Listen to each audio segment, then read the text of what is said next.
올바른 이해와 올바른 싸움이라는 제목으로 말씀을 나눌 텐데요.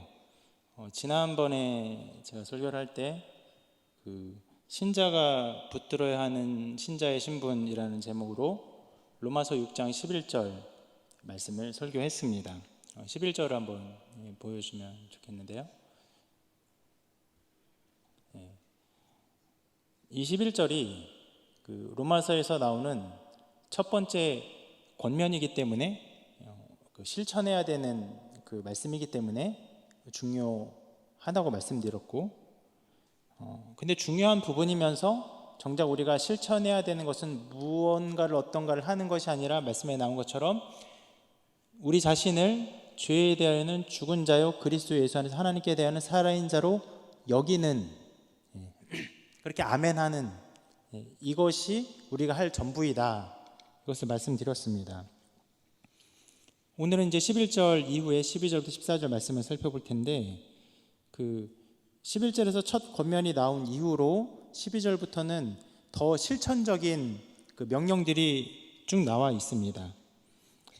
이 말씀들을 보면 복음을 아는 신자가 어떤 실천사항을 실천해야 되는지를 더욱 자세히 알게 되고, 무엇보다 11절에서 말하고 있는 우리의 신분이 어떠한지를 더 자세하게 깨닫게 해주는 말씀들이 계속 나옵니다. 그래서 12절부터 14절의 말씀을 잘 이해하면 신자의 신분을 잘 이해할 수 있고, 신자와 죄와의 관계를 더욱 잘 이해할 수 있고, 또 오늘 설교 제목처럼 죄와의 싸움을 어떻게 올바르게 싸울 수 있는지를 알 수 있게 됩니다. 그러한 목표들을 가지고 오늘 말씀을 살펴보려고 합니다. 오늘 말씀에서 먼저 12절 13절에서 이렇게 말씀합니다. 한번 같이 읽어볼까요? 시작. 그러므로 너희는 죄가 너희 죽은 몸을 지배하지 못하게 하여 몸의 사욕에 순종하지 말고, 또한 너희 지체를 불의의 무기로 죄에게 내주지 말고, 오직 너희 자신을 죽은 자 가운데서 다시 살아난 자 같이 하나님께 드리며 너희 지체를 의의 무기로 하나님께 드리라. 로마서 6장 11, 12, 13, 14절에 이르기까지는 전혀 볼 수 없었던 실천적 명령들이 막 나타나는데, 12절 계속 띄워주십시오. 죄가 너희 죽을 몸을 지배하지 못하게 하라. 몸의 사욕에 순종하지 말아라. 너희 지체를 13절 너희 지체를 불의의 무기로 죄에게 내주지 말아라. 너희 자신을 하나님께 드려라. 너희 지체를 의의 무기로 하나님께 드리라. 막 나오죠. 여러 가지가 막 나옵니다. 자, 이 명령들을 우리가 볼 때 여러분 먼저 이해해야 하는 것은, 신자는 죄로 인해서 어려움을 당할 수 있다는 것을 여러분 이해해야 합니다. 12절 다시 말씀을 보면요, 죄가 지배하는 일도 벌어지고 또 신자가 몸의 사욕에 순종하는 일도 벌어집니다. 그러한 것들이 신자에게 벌어져요. 그래서 명령형으로 지배하지 못하게 하라, 순종하지 말라 막 명령해요. 그런데 여러분이 신자가 죄에 의해서 어려움을 당할 수 있다는 것 말고 더욱 특별히 여러분 주목해야 되는 것이 있는데, 그것은 이 명령들을 말하면서 바울이 표현한 여러 가지 단어의 좀 자세한 표현들을 통해서 알 수 있습니다. 바울은 보면요, 지배하지 못하게 하라라고 말하면서 뭐라고 말하면 너희 죽을 몸을 이렇게 말하고 있어요. 그리고 그 뒤에는 순종하지 말고 하면서 뭐에? 몸의 사욕이라고 표현하고 있어요. 여기서 바울은요, 우리의 죽을 몸과, 박자가 맞춰서 쿵쿵거리네요. 우리 죽을 몸과 그리고 영화될 몸을 구분해서 설명하고 있습니다. 이것에 대한 좀 하나의 예시적인 구절이 빌립보서 3장 20절 21절 말씀인데요, 이렇게 말합니다. 그러나 우리의 시민권은 하늘에 있는지라 거기로부터 구원하는 자 곧 주 예수 그리스도를 기다리노니 그는 만물을 자기에게 복종하게 하실 수 있는 자의 역사로 우리의 낮은 몸을 자기 영광의 몸의 형체와 같이 변하게 하시리라. 우리 낮은 몸을 영광의 몸으로 변하게 할 것이다. 자, 이런 대조를 가지고 말하고 있는 것인데, 바울은 이렇게 말하고 있는 것이에요. 우리의 죄가 우리의 죽을 몸에 지배하지 못하게 하라라고 말하고 있는 것이에요. 여러분, 이것을 꼭 기억하십시오. 11절을 다시 한번 좀 보여주실 수 있겠습니까? 11절. 11절을 보면요,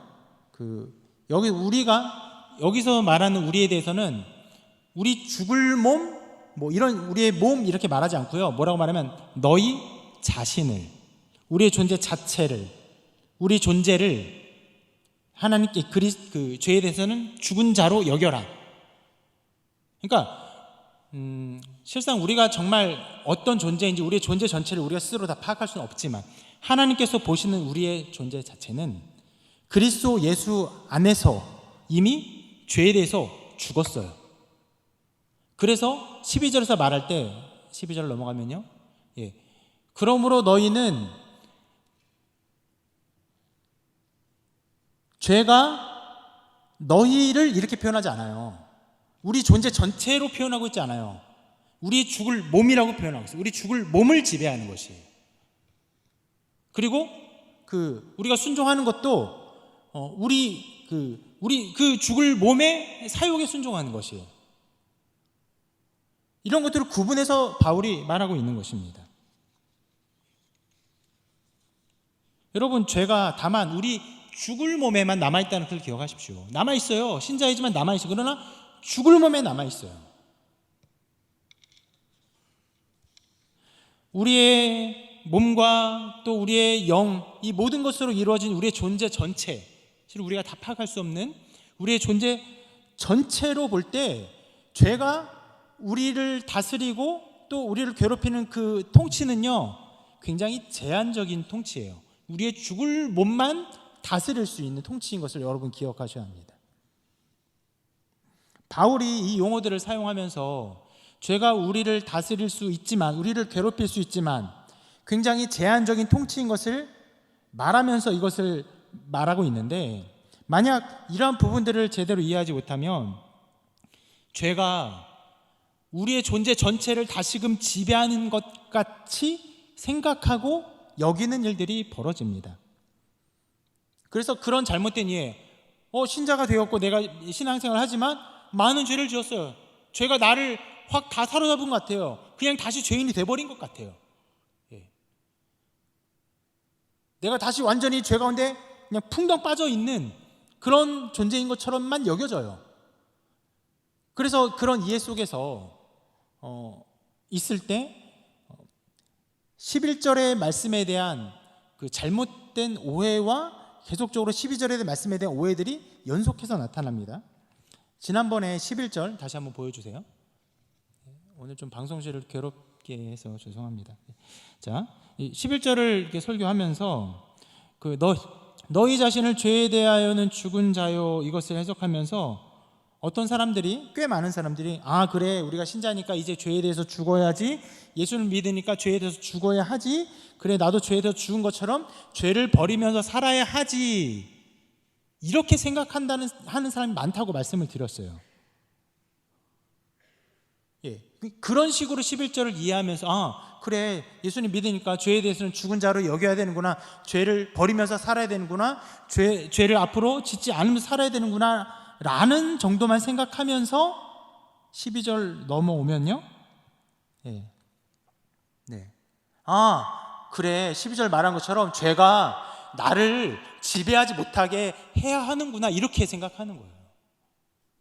바울이 너희 자신을, 우리 존재 전체는 죄에 대해서 죽은 자다, 이미 죽었다, 이렇게 세세하게 말하고, 죄가 우리 몸을 지배한다, 이렇게 구분지어서 말하는 것을 다 무시하고는 그냥 그래, 죄를 짓지 말아야지, 죄를 멀리해야지, 죄의 죽은 자처럼 살아야지, 그래, 말한 것처럼 그래, 죄가 나를 지배하지 못하게 해야지, 이렇게만 생각하고 만다는 것이에요.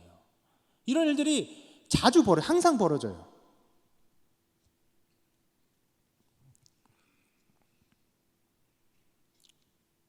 그러한 생각은요, 제가 지난번에도 말씀드렸지만 그 복음을 아주 깊고 그리고 세세하게 설명한 이후에 가르쳐주는 그리고 그것의 첫 권면으로 말하는 6장 11절, 12절, 13절, 14절에 위대한 성경의 가르침들을 완전하게 무시하는 그런 생각들로 이어지게 되는 것이에요. 제가 지난번에서도 운동장 소리가 나요.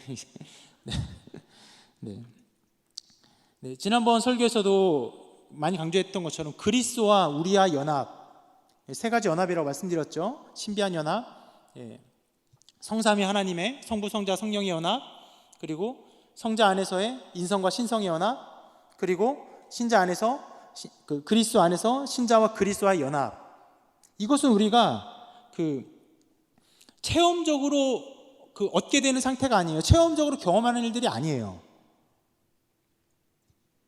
이것은 믿음으로 우리가 받아들이는 것이고, 그리스도께 일어난 일을 토대로 주님이 십자가에서 죽으셨기 때문에, 그 죽음 안에서 우리가 죽었기 때문에 우리도 죄에 대해서 죽었다라고 믿음으로 받아들이는 상태인데, 바로 이 신비한 일들, 그러나 우리에게 너무나 중차대한 이 성경에서 가르쳐주는 이 일들을 아까처럼 말씀을 오해하면요, 깡그리 완벽하게 아무것도 알지 못하는 상태로 말씀을 받아들이게 되는 것이에요.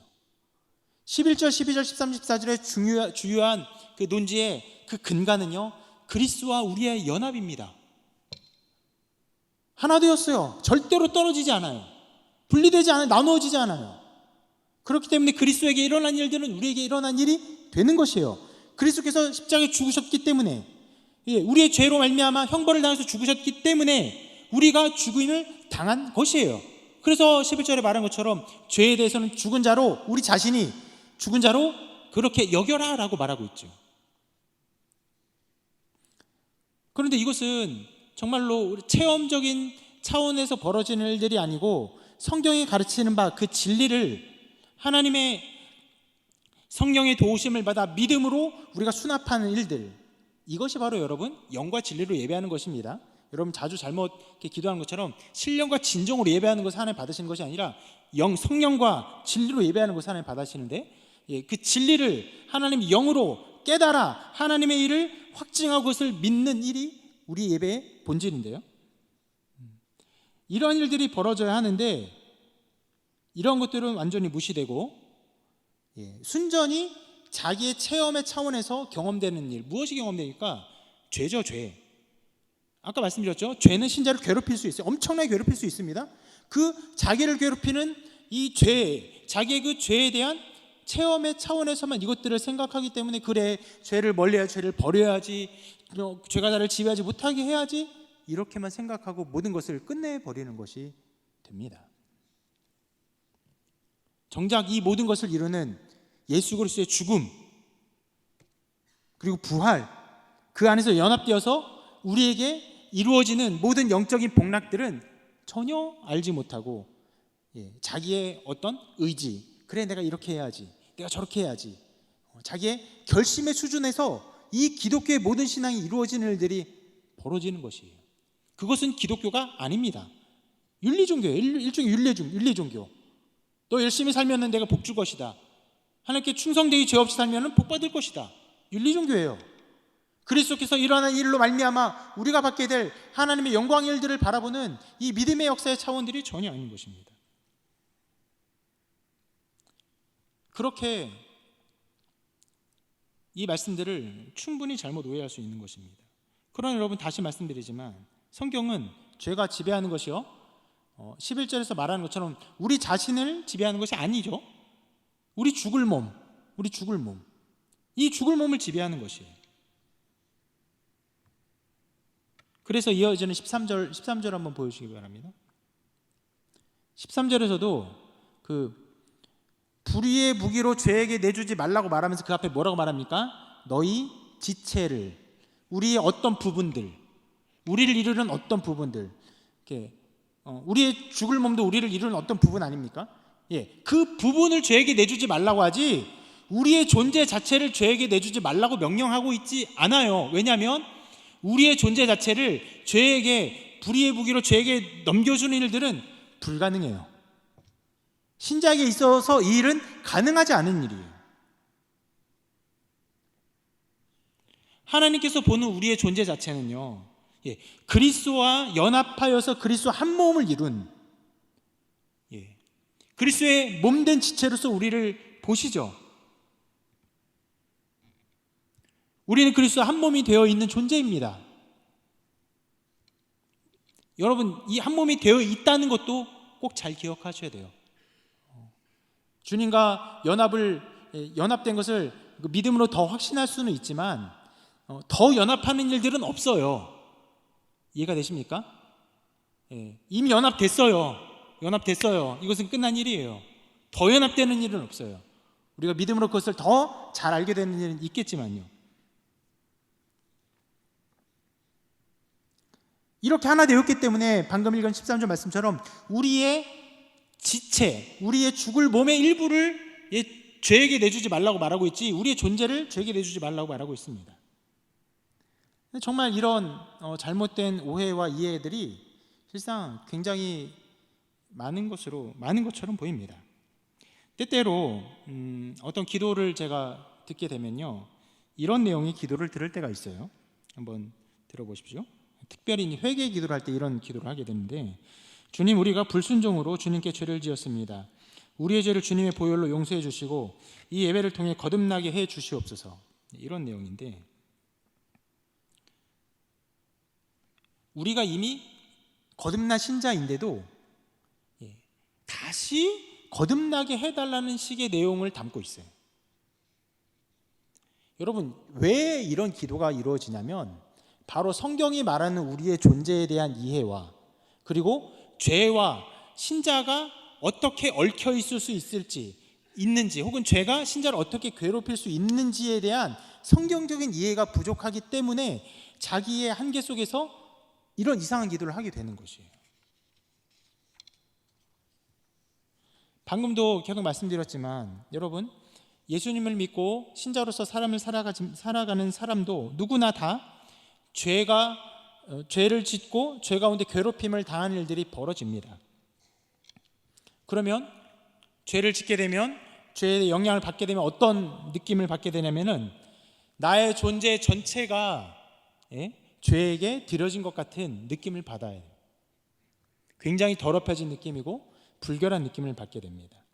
그래서 다시 이 죄에서 벗어나서 거듭남이 필요한 것처럼 느껴지게 되는 것입니다.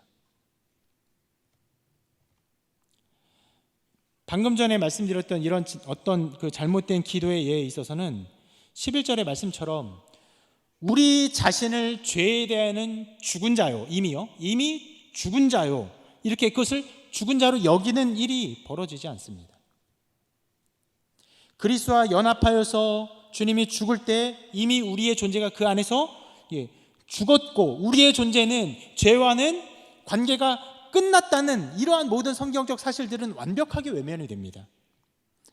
다만 이러한 교리적 사실들을 바라보지 못하고 다만 느끼는 바, 무엇을 느낍니까? 죄를 느끼기 때문에. 죄가 내 몸을 지배하고 나의 영혼을 지배하고 나의 삶을 지배하는 것처럼 느껴지기 때문에, 내 존재 자체가 죄에 함몰된 것처럼 여기기 때문에 이렇게 기도하게 되는 것이에요. 여러분, 이것은 대단히 존재론적인 문제인데, 성경은 우리 자신을 죄에게 드리는 일이 있을 수 없다는 것을 전제로 말하고 있지만, 만일 우리 존재가 다시 죄에게 드려진 일이 있게 된다면, 여러분, 어떻게 우리가 이 죄에 대해서 죽을 수 있겠습니까? 그것은 우리가 할 수 있는 일이 아니에요. 여러분, 죄에 대해서 죽는 일은요, 계속 말씀드리는 부분이지만 우리가 하는 일이 아니라 예수 그리스도께서 하는 일입니다. 11절을 다시 한번 보여주십시오. 6장 11절. 너희 자신을 죄에 대하여는 죽은 자요. 여기는 이 일들을 해야 되는데,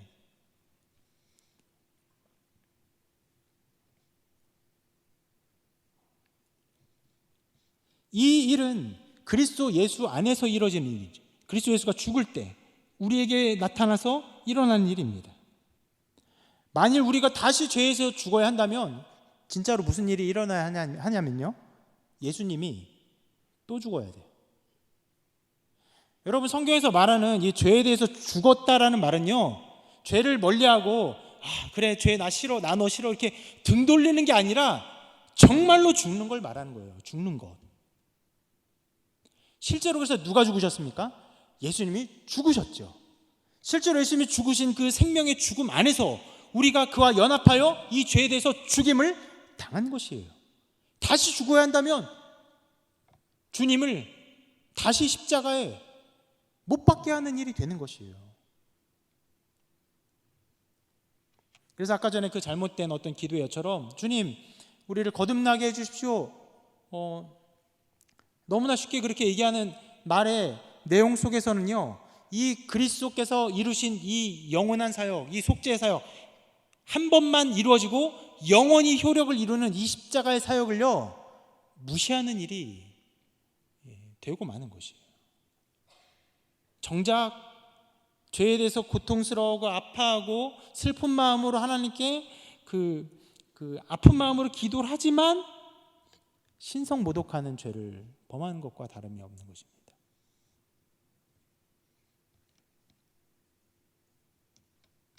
우리는요, 우리 자신에게 벌어진 이 일을 잘 기억해야 합니다. 그리고 죄가 우리에게 영향력을 끼치는 것을, 우리의 죽을 몸에 영향을 끼친다는 것을 기억해야 합니다.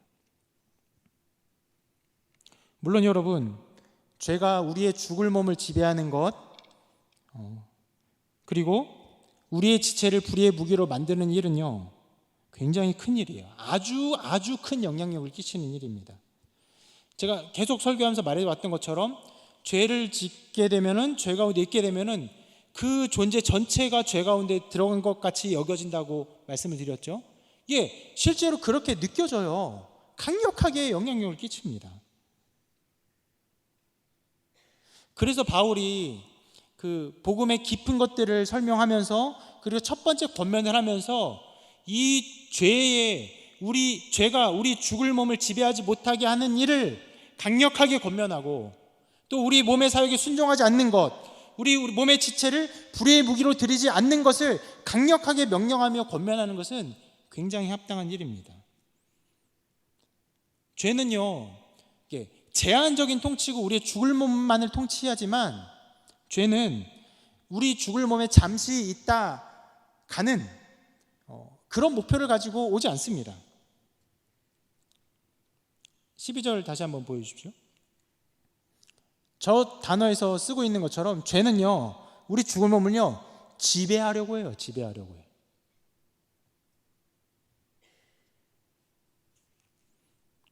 뭘요? 우리 죽을 몸을 지배하려고 합니다. 근데 심지어 이 죽을 몸은 우리 존재 전체가 아니죠. 그냥 우리가 죽으면 끝나는 몸입니다. 그런데 결국 우리가 죽는 날까지 입고 갈 몸이에요. 그렇기 때문에 우리는 이 죽는 날까지 이 죄로 인해서 강력한 지배를 당할 수도 있는 것이에요. 그리고 이렇게 지배하면요, 우리 몸을 지배하면 어떤 일이 또 벌어지냐면, 그 12절 하반절에서 나온 것처럼 몸의 사욕에 순종하는 일이 벌어집니다. 여기서 이제 몸의 사욕이라는 것은 우리 죽을 몸이 가지고 있는 여러 가지 욕망들이 악하게 변한 것들을 말하는데, 식욕, 성욕, 또 물질에 대한 욕망, 다른 사람들을 그 지배하는 욕망, 이러한 형태들로, 수많은 형태들로 이 사욕들이 엄청나게 뿜어져 나오죠. 이러한 사욕들, 식욕이나 성욕이나 잘못된 관계의 욕구나 돈에 대한 사랑들, 이것들이 그냥 일어나는 것이 아니라 말씀이 말하는 것처럼 이러한 욕망에 어떻게 해요? 순종합니다. 순종해요. 우리 신자의 삶에서 가장 중요한 것이 하나님께 순종하는 것이죠. 그런데 이런 신자가 이 죄가 죽을 몸을 지배하면 그런 몸의 사욕에 순종해요. 많이 먹어라, 아멘하고 먹습니다. 더러운 생각해라 하면 아멘하고 생각합니다. 돈을 사랑해라 하면 이미 사랑하고 있습니다. 기꺼운 마음으로 순종하는 일이 벌어져. 13절에 계속해서 이렇게도 표현하죠. 여기는 군사적 용어를 사용하고 있는데요. 자, 우리의 그 지체가, 그 부분들이 어떻게 될 수 있죠? 불의의 무기로 죄에게 들여질 수가 있어요.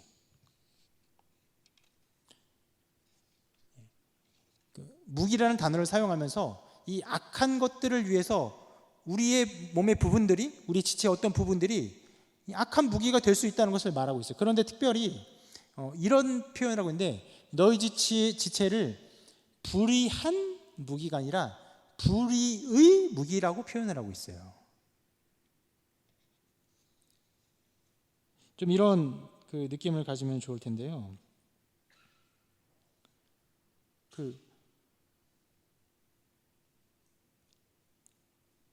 우리의 지체가 그 불의의 무기, 악한 존재의 그 무기가 되었다는 것이에요.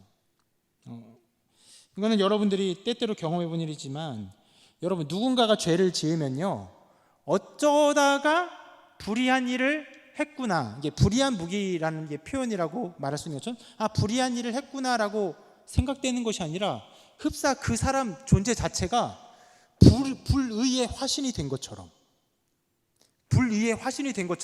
거기에 헌신하고 그것을 위해 저돌적으로 달려가는 모습을 보게 됩니다.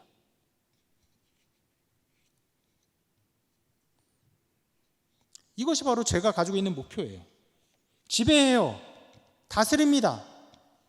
그리고 우리의 어떤 부분들을, 우리 자체를 불의의 무기로 사용해요.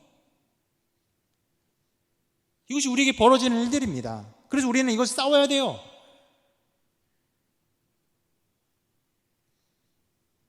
다만 이 싸움을 할 때 여러분 정말 이것을, 저는 이 부분을 더 많이 강조하고 있는데요, 이것을 기억하며 싸워야 돼요. 우리 자신은요, 이미 죄에 대해서 죽은 자, 죄와는 관계가 끝난 자인 것을 기억하며 싸워야 됩니다.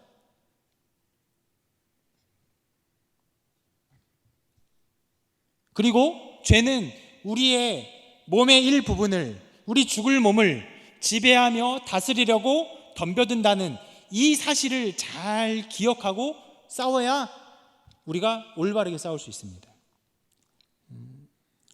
이에 대해서 하나의 좀 예를 좀 들어보고 싶은데요. 어떤 여러분 놀이기구가 있어요. 근데 이 놀이기구가 잘 만들어져서 엄청나게 그 공포감을 주는 그 놀이기구예요. 여러분, 엄청나게 강한 공포감을 주는 놀이기구를 사람들이 탑니까, 안 탑니까? 타죠. 어떤 사람들은 아니야, 너무 무서워, 못 타 하지만, 그렇지만 아주 강력한 그 공포감을 주면 줄수록 사람들은 얼마든지 자기의 돈을 더 많이 지불하고라도 열심히 탑니다. 시시한 놀이기구일수록 사람들이 안 타요. 왜 탑니까? 아무리 큰 공포감을 준다 할지라도, 거의 죽을 것 같은 느낌을 준다 할지라도 마침내는 안전하게 땅에 차분히 내릴 수 있다는 것을 알기 때문에 얼마든지 돈을 내가면서도 타는 것이죠. 여러분, 신자가 싸우는 싸움도 마찬가지예요. 죄는 우리를 크게 괴롭힐 수 있습니다. 어마어마하게 괴롭힐 수 있어요. 여러모로 위협을 줍니다. 그래서 주의를 기울여서 힘써 싸워야 돼요. 하지만 여러분, 죄가 우리의 존재 자체를 어찌할 수는 없어요. 우리는 이미 그리스도 안에서 연합되어서 죽은 존재예요. 죄에 대해서 죽은 자요, 하나님께 대한 살아있는 존재예요. 그렇기 때문에 우리의 존재를 어찌할 수는 없어요. 우리는 마침내 안전하게 될 것입니다. 우리는 마침내 하나님 은혜 가운데 다시 서게 될 것이에요. 여러분, 이것을 기억하며 싸워야 됩니다. 물론 여러분, 제가 이 예를 드리면서 이 놀이기구의 예가 신자의 그 죄와의 싸움과의 예에 있어서 좀 적절하지는 않은 부분이 꽤 많이 있습니다. 놀이기구 탈 때 그 공포감은 그저 즐길 거리죠. 유흥의 도구일 뿐이지만, 죄가 우리를 괴롭히는 것은요, 이게 보통 일이 아니에요. 엄청나게 괴로운 일이에요. 그게 힘겹고 어려운 싸움이에요. 그래서 어떻게 보면요, 다른 예화를 이 죄와의 싸움에 그 예화로 말씀하는 게 더 나을 수 있었을 것입니다. 전에도 제가 한번 이 예를 들었었거든요. 설교할 때. 이제 V-Day와 D-Day에 대한 예인데, 이 전쟁 용어입니다. V-Day는 승리의 날이고 마침내 모든 전쟁에서 승리한 날이고, D-Day는 그 V-Day, 마침내 승리하는 날을 가져오게 되는 결정적인 작전이 수행된 날을 D-Day라고 말하죠. 예를 들어서 2차 대전에 있어서 노르망디 상륙 작전을 시행한 그날을 D-Day라고 말할 수 있고, 그리고 마침내 모든 이제 독일군이 항복하고 끝난 날이 V-Day라고 말할 수 있을 것이에요. 신자는요, 이미 D-Day를 경험한 사람이에요. 예수님의 십자가의 보혈로 죄가, 우리와의 관계가 끝났고 우리는 죄의 싸움에서 승리한 것을 이미 알고 있는, 승리를 이미 쟁취한 사람이에요. 그러나 아직 이 죄와의 싸움이 남아 있어요.